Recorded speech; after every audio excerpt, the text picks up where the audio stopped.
team win tonight. You know, it's in a much better spot than we were last year. I guess we'll start there. But I was pleased with the way the guys played for 4 quarters. There's obviously a lot of things that happened that we'll be able to clean up. You know, you got to give Kansas some credit, especially defensively. They're frustrating. They play hard on all 3 sides of the ball.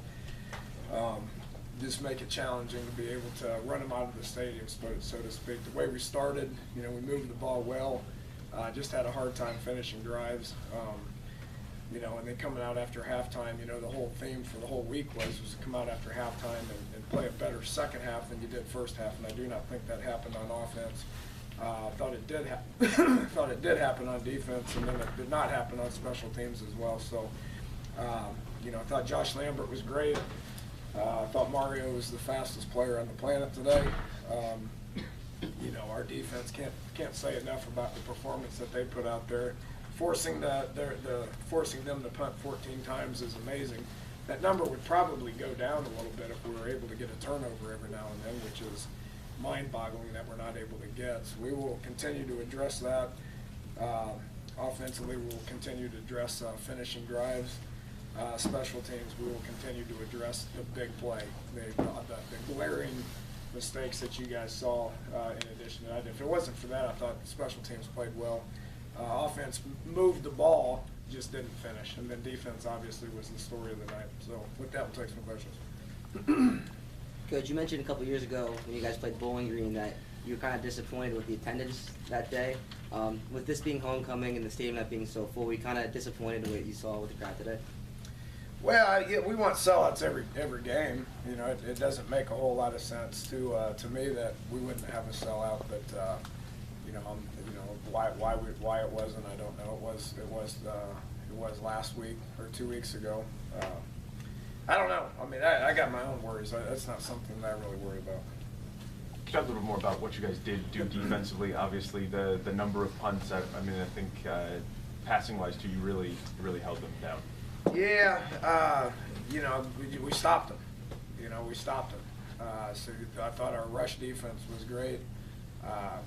You know, getting them to punt 14 times is obviously pretty good. So didn't give up a big play, which was awesome. Played well. You know, just played well. I thought those guys flew around, tackled well, played with high effort and high energy, and was pleased with the way 3 of 17 on third down. I mean, that's pretty good. That's pretty good defensive football. So I was happy with where they're at. Danny, you had your starting quarterback lip off at the end, and William Crest was not dressed today. Can you explain what happened with him? Yeah, Williams, his shoulder's all jacked up right now. So we decided. Is that the medical term? Well, that's right. That's for the doctors and all that stuff. But right, he wasn't going to do us any good if he couldn't throw. So he didn't practice all week. I'm not going to dress a guy that doesn't practice all week. He was in the training room the majority of the week. So Clint's fine. I mean, he's had a sore ankle for a couple of weeks. But there's some other issues I got with Clint right now. Not his health. His health is good. Didn't have his best game. And again, they're frustrating. It's hard for us to call plays when they change their defense a lot. They're good against the run. They mix things up. We leaned on Clint a bunch to be a little bit more of a play caller out there, and he's still learning that aspect of playing quarterback for us in our system. So he's going to come back and he's going to learn a ton from this tape right here, and I would expect him to be able to be much better next week because of it. Did Kansas do things? What's up? Was one of those the 4th and 1? They got thrown deep to Kevin? Well, no, that was miscommunication between him and Mario. We called a zone play, and it was a run pass option. He flashed a signal, and Mario didn't get. We've had that happen very, very, very little with Clint this year. That was one. That's why I was not happy on the sidelines, and I put that on Mario. He's got to keep his eyes on Clint. Did Kansas do things differently than what you expected, what you'd seen before, or is it more? No, I've been talking about it all week. These guys are good on defense.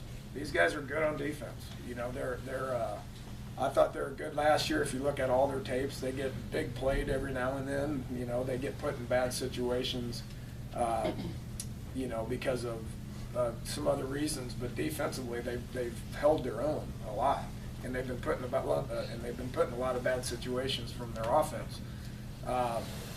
You know, I was excited about how we were moving the ball. We just didn't finish drives very good, and then it got frustrating in the second half. And you know, it probably has a little bit to do with them being pretty good dang defense. But schematically, we knew what they were going to do. It's a matter of just kind of seeing it and being able to execute against it. Kevin had 3 catches for about 125 yards right away. It seemed like you guys felt pretty comfortable, or that there was something there you could take those shots down the field. Did that change later in the game, or did you go away from it because you had that lead? No, it wasn't anything like that. It's we call plays, and the quarterback needs to do a good job of figuring out where to put the ball and do so.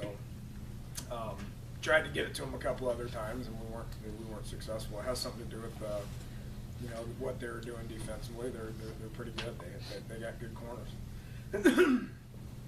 Danny, you were happy with your defense, but are you dangerously thin up front? It looks like Bolston played some DN for you and had to sort of mix and match. Yeah, we moved him there to try to get him in a better position to be able to rush the passer. He's one of our better pass rushers. He affected, I don't think he got any sacks, but he affected the play a couple of times.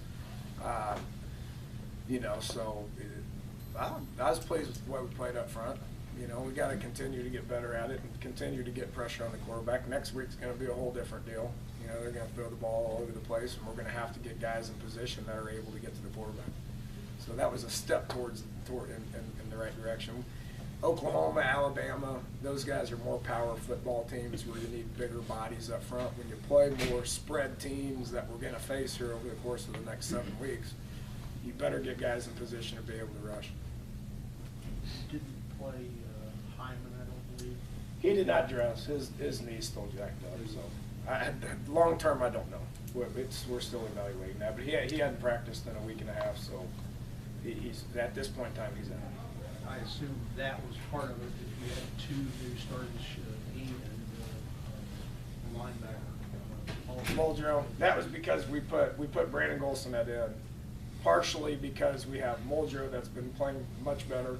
Shaq Petaway's been playing great, so it allowed us to be able to move Brandon, who we view as one of our best pass rushers, in a situation to be able to do that. That sounds like something that you could do more often moving forward. Is that just a good look at it tonight? Yes, absolutely. That's why, you know, we had time to, part of the off week, and I didn't alert you for obvious reasons because we're preparing to, you know, for an opponent that we didn't want to tip off. But that, yes, moving forward, that's something that we're interested in doing and getting those guys on there. And we're able to move Brandon because of how Edwards playing, and he's getting better and better, and because of Shaq Petaway's healthy and he looks great as well. Give up anything? I mean, there's not much speed on both. Well, yeah, but I mean, you get Noble's playing well. You know, Shaq Riddick got a bunch of snaps, which is going to get him better and better. Christian Brown, Kyle Rose, Kinsey started playing a little bit more. You play those guys got a little bit more mass to them. I know you like Jordan because he can catch it on punts, but had one today and there's not a lot of plays in the return, a lot of opportunities.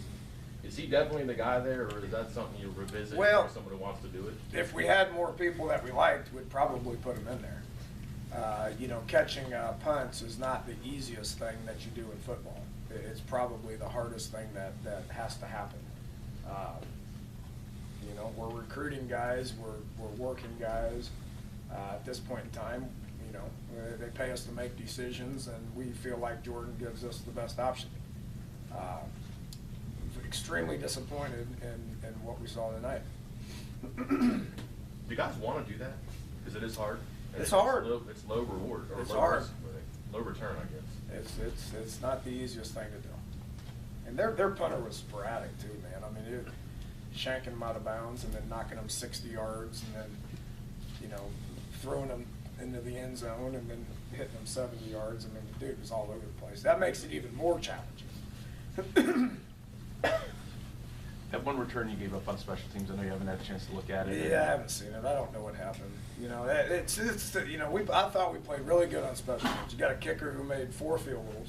You know, the block was on him. He hit it low, but 4 field goals in 1/2 is outstanding. Josh is playing good.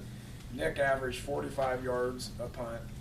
Our kickoff cover team was excellent. You know, the two mistakes. It's the same issues that we've had all year. We've played good on special teams, for the exception of a very glaring mistake. So we will continue to coach it and address it. I can assure you we're much better than, you know, than we could be with a lot of just bad special teams play. You know, so we're not having bad special teams plays. We had a fumbled punt and we gave up a kick. Yes, it's aggravating. I understand that, but it's not like we have to make a whole bunch of changes to fix it. Dana, you're able to get some other wide receivers in the game. Do you feel like Clint was able to build some continuity with those guys a little bit? Yeah, I think so. We focused on that over the last couple of weeks. We can't rely on just Mario and Kevin to be our only receivers. You know, so KJ Myers has been getting a little bit better. He got more snaps. Vernon Davis made a play at the end that was exciting. Tried to target Shelton a couple of times, didn't work out. Those guys need to keep playing and keep improving because we're going to need them down the road. Clint doesn't take that hit on the knee. Can you prepare to sort of ride it out with him and let him hand off? No, I was putting Skylar in. I told him to go warm up, and I was, you know, planning on putting him in. Probably a play or two after that anyway. So when I saw him take that shot, I said, yeah, it's time to pull the plug. But I'd planned on putting Skylar in from the last couple of weeks. Crest injury, is that something that happened during the bye week? Yeah, he threw a good bit that Tuesday and Wednesday of the bye week. And you know, I don't know if it was wear and tear from that or what. He's had some shoulder stuff that stems back from August. We had to sit him a couple of times in August too. So I think we repped him a whole bunch, and I don't know. They're still looking at him. I don't know if it tweaked or what. We should know. Okay, thanks. All right, appreciate it, guys.